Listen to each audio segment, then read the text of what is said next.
Hello, Physics Nation. I'd like to do the same Khan Academy problem, but with handwritten calculations.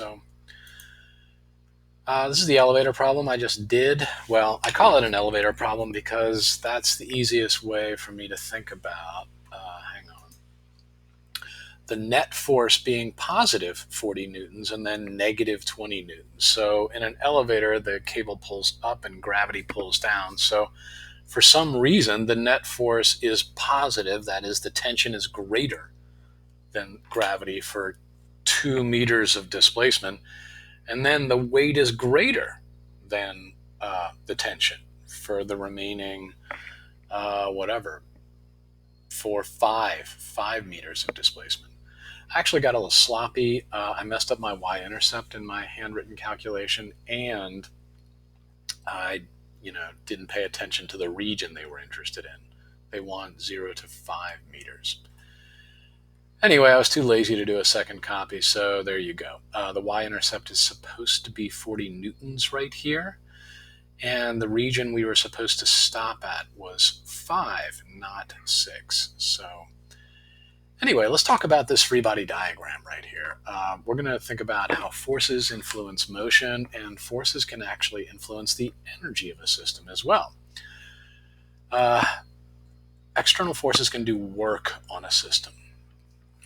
So if I apply a force up, I do positive work. While the elevator is going up, gravity is doing negative work because the displacement is up, but the force of gravity is down. So when forces and displacements are in opposite directions, you do net negative work. When forces and displacements are in the same direction, you do a net positive work. So I call it an elevator problem because, I don't know, that's the easiest way I could think to have a net positive work and then, bam, instantaneously later have a net negative work. Here, the tension in the cable is winning the vertical tug of war. The up is bigger than the down. The motion never stops in the positive direction. It's always going from 1 to 2 to 3 to 4 to 5 meters. So we don't have a switch in direction of motion. We have a switch in direction of net force. This guy's bigger for the first 2 meters, and then this guy is bigger for the remaining 3 meters. So, yeah, when F1 is less than F2, you get negative work.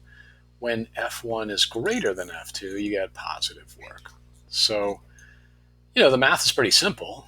It's just the area underneath a force versus displacement curve. And right here, pardon the sloppiness, this is the area we're actually interested in. 40 multiplied by 2 is 80. And then this is actually the area we're interested in, nothing beyond 5 meters.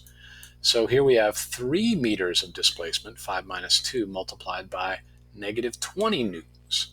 3 multiplied by negative 20 is negative 60, so there is more positive work done than negative work. That is, the system has more energy than it did. There is a net inflow of energy into the system. 80 subtract 60 is 20 joules. Thanks for watching.